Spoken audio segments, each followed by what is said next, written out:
ज्ञापन सौंपा गया है। इसमें लक्ष्मीकांत वाजपेयी, मनीष शुक्ला, तमाम नेता मौजूद रहे।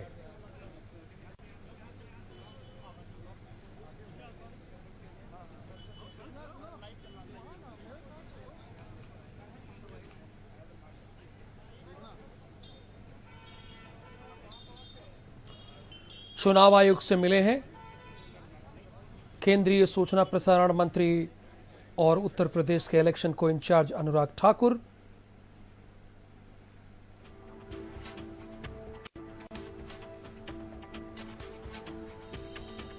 उन्होंने ज्ञापन चुनाव आयोग को सौंपा है।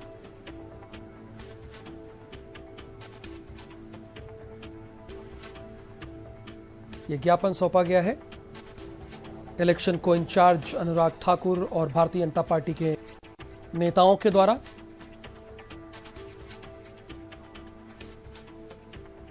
बघेल के काफिले पर जो हमला हुआ है उसी को लिखते हुए अपनी बात को कहा है चुनाव आयोग से। अभिषेक पांडे इस वक्त हमारे साथ फोन लाइन पर मौजूद हैं। अभिषेक, इलेक्शन को इंचार्ज अनुराग ठाकुर ने एक ज्ञापन सौंपा है चुनाव आयोग को। क्या है इस ज्ञापन में, क्या लिखा है, किस बात का जिक्र है?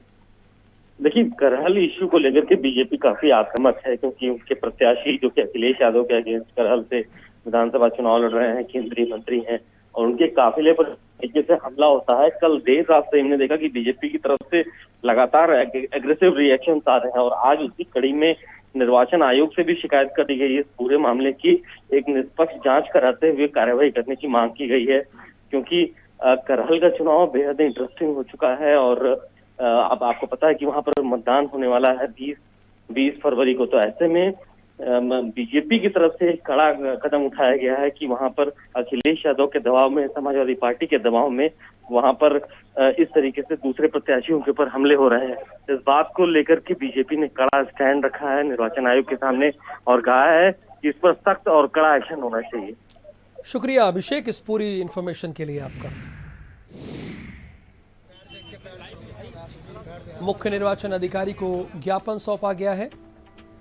अजय कुमार शुक्ला को यह ज्ञापन सौंपा गया है इलेक्शन को इंचार्ज अनुराग ठाकुर की तरफ से।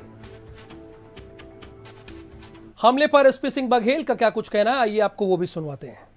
कल प्रचार अभियान के दौरान कबरई से अतीकुल्लापुर होते हुए करहल में आना था। लगभग 6:45 बजे शाम को अंधेरे में अचानक खेतों से निकल करके लोगों ने हमला कर दिया, और जिसमें लगभग 20-25 लोग और से भी ज़्यादा हो सकते हैं और भी छिपे हुए लोग होते हैं। एक राय होकर उन्होंने सरिया, डंडा, अवैध असलाह के साथ किया, और उसमें से एक व्यक्ति ये बोला कि मुझे उमाकांत यादव नगला बदा कहते हैं, तुम हमारे नेता के सामने चुनाव लड़ने आए हो, और जिसने एमपी बनाया। और उसने अपने साथी बीटू से कहा कि आज मंत्री यहीं मारा जाना चाहिए, और आज ही इसका चुनाव कराई दे रहे हैं। तो ये मैंने एफआईआर जो की है, इसके बाद सीआईएसएफ के लोग जो की है उन्होंने जान बचाई। अगर इससे कम सिक्योरिटी होती तो कल पूरी हत्या ही हो जाती। और इस बुलेटिन में इस खबर के साथ ही फिलहाल के लिए इतना ही। आप बने रहिए भारत समाचार के साथ।